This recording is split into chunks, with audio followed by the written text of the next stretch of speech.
Hello everyone, आज हम एक स्मॉल कैप स्टॉक का एनालिसिस करने वाले जो मुझे बहुत पसंद आया। इस स्टॉक में मुझे बहुत पोटेंशियल दिखती है। मैं स्टॉक का नाम बताऊंगा बट आप वीडियो पूरा देखना। सिर्फ स्टॉक का नाम सुन के वीडियो बंद करके उस स्टॉक को खरीद मत लेना, क्योंकि इसमें काफी रिस्क भी इन्वॉल्व है। ये सिर्फ मेरा एनालिसिस है, आप अपना एनालिसिस भी कीजिए। तो आज हम जिस स्मॉल कैप की बात कर रहे हैं ना, वो कंपनी ऑपरेट करती है केमिकल इंडस्ट्री में। Chemical industry according to me बहुत तेजी से ग्रो होने वाली है, क्योंकि कोई भी चीज हो हमें केमिकल्स लगते ही है।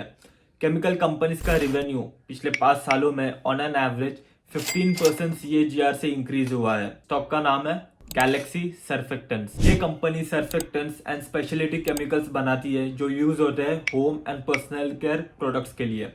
सिंपल भाषा में समझाता हूँ, कोई भी एक होम केयर प्रोडक्ट ले लो, जैसे सर्फ एक्सेल डिटर्जेंट। ये जो सर्फ एक्सेल डिटर्जेंट है ना, इससे बनाने के लिए कई सारे केमिकल्स और रॉ मटेरियल्स चाहिए होते हैं।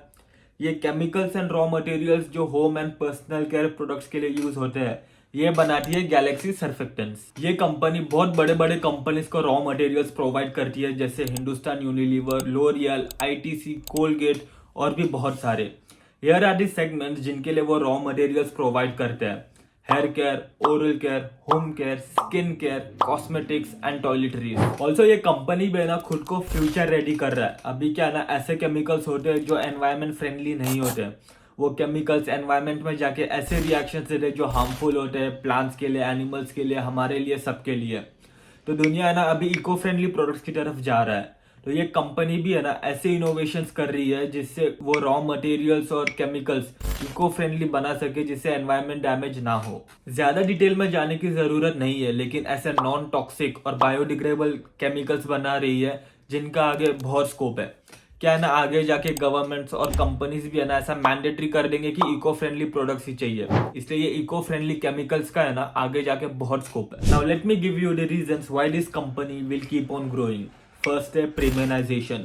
अभी लोग है ना, मेजोरिटी लोग पाउडर डिटर्जेंट्स यूज करते हैं। आपने देखा होगा सर्फ एक्सेल पाउडर डिटर्जेंट जो आता है।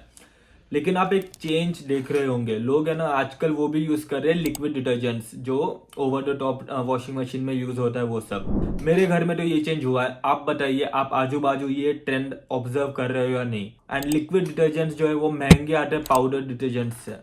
सेकेंड है इंक्रीज इन कंजम्पशन। पॉपुलेशन बढ़ रही है, पॉपुलेशन बढ़ती ही रहेगी, एंड अब लोगों के पास भी पैसा है। अब ये जो प्रोडक्ट्स है ना, वो अब चाहे अमीर हो या गरीब हो, home and personal care products एक बेसिक नीड है, तो इसका कंजम्पशन है ना कभी नीचे नहीं गिरेगा।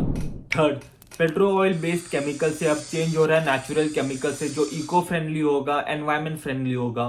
एंड फोर्थ, कई सारे new private labels, D2C brands, नए ब्रांड्स आ रहे हैं जिनको रॉ मटेरियल्स की जरूरत होगी। एंड इन सब को रॉ मटेरियल्स कौन प्रोवाइड करेगा? अपना गैलेक्सी सर्फेक्टेंट्स। अब आते हैं इसके स्टॉक प्राइस की तरफ। इसका स्टॉक प्राइस पिछले 2.5 सालों से कंसोलिडेट कर रहा है, and I believe it is a good time to buy. और ये स्टॉक प्राइस अपने 200 डे मूविंग एवरेज के पास भी है।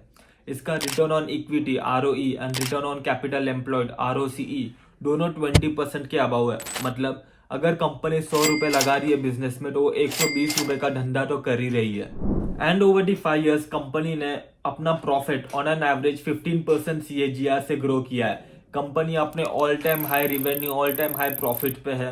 एंड इसकी प्रोमोटर होल्डिंग कंपनी में भी काफी कांस्टेंट है विद 71%।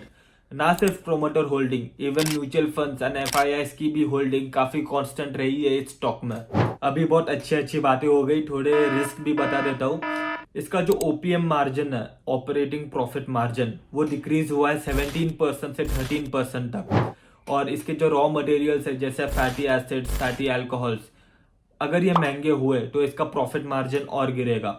2024 में इन्फ्लेशन की बहुत प्रॉब्लम आ सकती है, क्योंकि 2024 एक चैलेंजिंग ईयर होने वाला है, क्योंकि इस 2024 में कई सारे कंट्रीज का इलेक्शन है। इंडिया का इलेक्शन है, USA का इलेक्शन है, ताइवान का इलेक्शन है, पाकिस्तान का इलेक्शन है, और कई देशों के इलेक्शन है, जो अफेक्ट करेगा ग्लोबल ट्रेड और स्टॉक मार्केट को। मैं इस स्टॉक में धीरे धीरे अपनी पोजीशंस बना रहा हूँ। 2024 में थोड़ा कॉशियस रहूंगा। आपका क्या ओपिनियन है, कमेंट में बताइए। And yes, don't forget to like this video, press subscribe button for more such videos. See you next time.